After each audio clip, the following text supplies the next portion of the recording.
నమస్తే, నేను సిరి.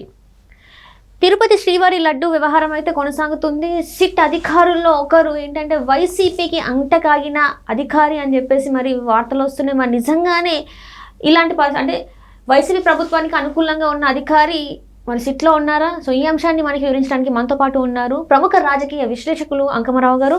నమస్కారం సార్. నమస్తే అమ్మా. సార్, ఇప్పుడు చూస్తుంటే వైసీపీకి అంటగాగిన అధికారి సిట్లో ఉన్నారు, అంటే ఆల్రెడీ సిట్ విచారణలో కొనసాగుతుంది అక్కడ.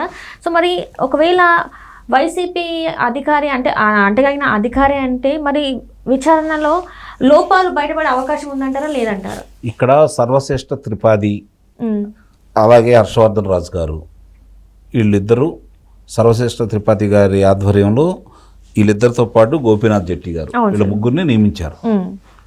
ఇక్కడ అతను వాళ్ళతో అంటగాగాడా మనుషులతో అంటగాగాడంటే నిస్సందేహంగానే వాళ్ళకి అనుకూలంగానే ఉన్నాడు ఆ రోజు. ఇప్పుడు చాలామందికి అర్థం కాని విషయం కానీ చాలామంది ఆలోచించే విధానం కానీ అధికారంలో వైఎస్ఆర్సీపీ పార్టీ వాళ్ళకి అంటగాగి వాళ్ళ బూట్లు నాకిన వ్యక్తి ఈరోజు వీళ్ళ బూట్లు నాకడా? అలాంటి వ్యక్తి నాకుతాడు కదా, అనుమానం ఏముంది? కాబట్టి అంత తొందర ఎందుకు? ఎవరన్నా నియమించంలోనే ఇంత వ్యతిరేకతలు ఇవన్నీ ఇప్పుడు కొత్తగా ఎక్కడైనా తీసుకొని వస్తారా?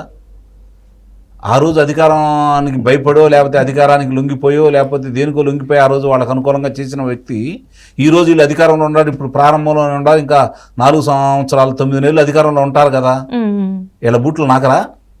అంటే అప్పుడు వాళ్ళ అధికారంలో ఉన్నారు కాబట్టి వాళ్ళ సైడ్ ఉన్నాడు, ఇప్పుడు వీళ్ళ అధికారంలో ఉన్నాడు కాబట్టి వీళ్ళ సైడ్ ఉంటారని అంటున్నారు నిస్సందేహంగా. కానీ అట్లా అంటే ఇక్కడ అనుమానమే కాకుండా ఇప్పుడు సర్వశ్రేష్ఠ త్రిపాఠి గారు ఉన్నారు. అతని గురించి ఎంత మందికి తెలుసు, ఎంత నిజాయితీపరుడైన వ్యక్తి. అతన్ని చూసి అతను తట్టుకోలేకే కదా అతనికి సరైన బాధ్యతలు ఇవ్వకపోతే ఆయన మళ్ళీ ఉత్తరప్రదేశ్ వెళ్ళిపోయింది. మళ్ళీ అతను తీసుకుని వచ్చారు అంటే నిస్సందేహంగా ఇలా తాడ తీస్తాడనే కదా. ఇవి గోపీనాథ్ శెట్టి ఏం చేస్తాడు? మొత్తం ఆయన చూసుకునే తర్వాత ఒకవేళ వాళ్ళకు అనుకూలంగా ఇవ్వాలని అనుకుంటే ఇతను పుట్టి మునిగిద్ది కదా. ఇతను ఆటంగా కలజేయాలనుకున్నాడు అనుకోండి, అతను చూస్తా ఊరుకుంటాడా? కానీ చాలా వరకు ప్రజల్లో ఏంటంటే వైసీపీకి అంటగలిగిన వాళ్ళనే ఎందుకు పెట్టుకుంటున్నారు అని చెప్పేసి ఒక డౌట్. ఎందుకంటే మళ్ళీ అక్కడ జరిగిన తప్పిదాలు బయటికి వస్తాయో రావో అన్న ఒక అనుమానం వాళ్ళు వ్యక్తం చేస్తున్నారు. వీళ్ళు ఉండంగానే వచ్చినాయి కదా, ఇవన్నీ జరుగుతున్నాయి అంతే జరుగుతానే ఉన్నాయి కదా, ఆధారాలన్నీ బయటకు వచ్చినాయి కదా. అయ్యేమి ఇతను చెరిపేయలేడు కదా, ఇతనైతే ఎట్టి పరిస్థితుల్లో చెరిపేయలేడు కదా. ఏఆర్ ఫుడ్స్ దాని గురించి స్పష్టంగా అందరికీ తెలిసింది. ఇప్పుడు మరి ఉత్తరప్రదేశ్లో సంస్థ గురించి ఇవన్నీ కూడా బయటకు వచ్చినాయి కదా. ఈరోజు దాన్ని అయితే ఇతనైతే మార్చలేడు కదా. ఇప్పుడు అధికారులు అంటే ఎవరెవరు పనిచేస్తారో ఎవరెవరు పనిచేయట్లేదు అనేది వాళ్ళ విధి నిర్వహణలో. ఇందుట్లో ఈరోజు ఏ విధంగా అయితే అవినీతి మరకలు అంటినయ్యి వైఎస్ఆర్సీపీ పార్టీ ఎంట నడుస్తూ తెలుగుదేశం పార్టీ వాళ్ళని ఇబ్బంది పెట్టారనుకున్న వాళ్ళు కూడా తెలుగుదేశం పార్టీలో పనిచేశారుగా.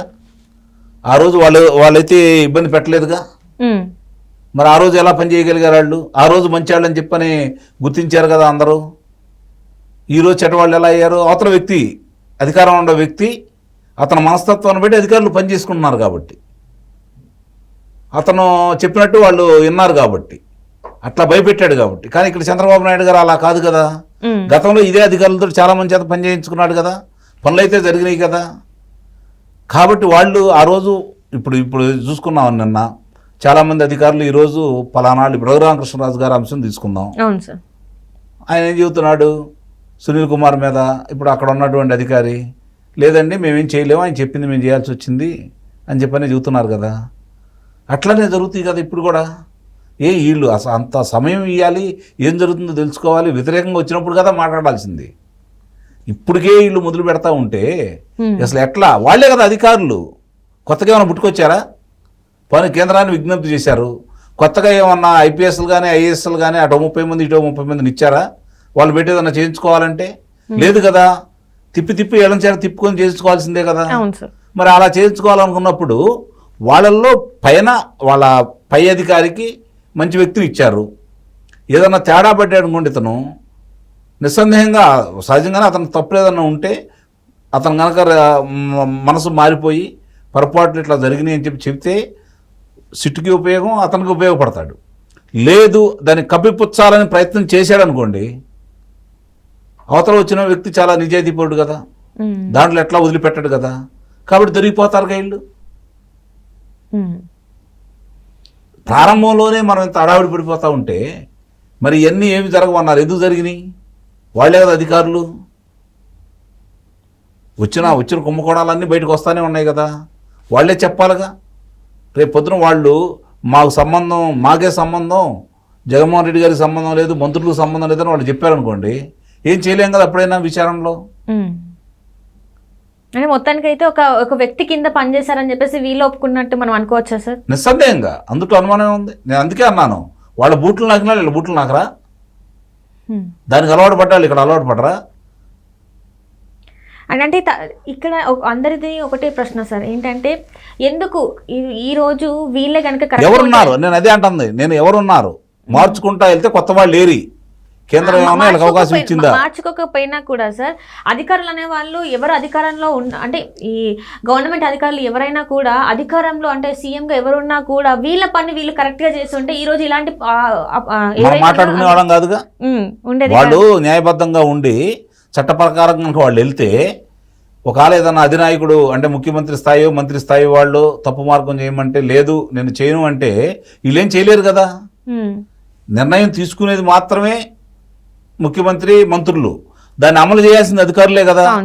అంటే ఇక్కడ అధికారులు లోపభూయిష్టంగా ఉన్నారు, వాళ్ళకి లొంగిపోతున్నారని మనకు అర్థమైపోతా ఉంది కదా, అందువల్లే కదా ఇవన్నీ జరుగుతుంది. అధికారులు నీతి నిజాయితీగా ఉంటే ఎవరేం చేస్తారు? ఇప్పుడు నన్ను పట్టుకొని రేపు పొద్దున అభియోగం ఏదైనా మోపారనుకోండి, అభియోగం మోపినప్పుడు దాన్ని విచారించాల్సిన అధికారులు గతంలో ఏం చేశారు? అసలు అభియోగం మోపతలకే వచ్చేసి మీదపడి నానా హంగామా చేశారు కదా, ఇళ్ళ మీద పడి. అదే అధికారులు కదా. ఇప్పుడు అదే అధికారులు వాళ్ళ మీద పడి ఇబ్బందులు పెట్టాలని చెప్పి శ్రేణులు కోరుకుంటా ఉన్నాయి, ప్రజలు కోరుకుంటా ఉన్నారు. కానీ వీళ్ళు అలా వెళ్తలేదు కదా, చట్ట ప్రకారం వెళ్తున్నారు. ఇప్పుడు దీని ప్రకారం వీళ్ళు ముగ్గురు ఉన్నారు. ఆ ముగ్గురు అధికారులను అలాంటి అధికారులను కనుక వేసినట్టయితే ఇది జరిగిద్దా లేదా అనేది అనుమానం రావచ్చు. కానీ ఆ పర్యవేక్షణ చేసే త్రిపాఠి గారు, సర్వశ్రేష్ఠ త్రిపాఠి గారు, ఆయన గురించి అందరికీ తెలుసు కదా, మరి రాజు గారి గురించి తెలుసు కదా. మరి ఇప్పుడు ఏం కావాలి ఇంకా? ఒక్కొక్క అంశాలన్నీ బయటకు వస్తూనే ఉన్నాయి. వీళ్ళు వచ్చి ఇప్పుడు చేయగలిగింది కూడా ఏమీ లేదు. ఆల్రెడీ ఏదైతే నేషనల్ డైరీ డెవలప్మెంట్ బోర్డు సంబంధించి వాళ్ళు వివరాలతో కూడింది, ఎక్కడెక్కడ ఏమేమి జరిగిందని చెప్పని వాళ్ళు ఇచ్చారు కదా, అదైతే ఈరోజు వచ్చి వీళ్ళు మార్చలేరుగా. ఇలాంటివన్నీ కూడా ఏం చేయలేరు కదా. ఇప్పుడు అక్కడ జరిగింది, వీళ్ళు విచారించేటప్పుడు అధికారుల్ని, లడ్డు తయారు చేసే వాళ్ళని, తర్వాత ఎవరైతే సరుకులు పంపించారో, ఎవరు జీవోలు ఇచ్చారో, ఎవరు వద్దన్నారు, ఎవరు దీన్ని ఫలానాల దగ్గర కొనమన్నారు, అసలు మన ఉన్నదాని ప్రకారం ఈ యొక్క టెండర్లని పిలిచింది ఎవరు, ఈ కదా రేపు విచారించేది. దానికన్నీ బయటకు వస్తాయి కదా, వాళ్ళు దాచిపెట్టినా కూడా ఇప్పుడు బయటకు వస్తాయి కదా. అది నేను అనేది. Right sir, right. Thank you so much sir.